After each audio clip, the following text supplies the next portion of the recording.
داومت روضة بالأول سنة وحدة ووقفته، فما بطلتني ورجعت عما راح 11 وهذه.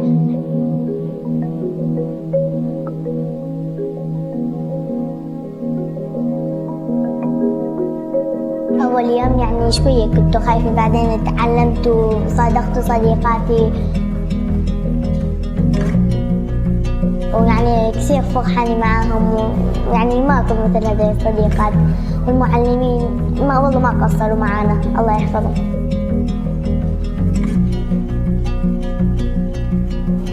وعلى مدرستنا القديمة ببرهام كنت دراك التقائي وهذه وصديقات عندي وهاي.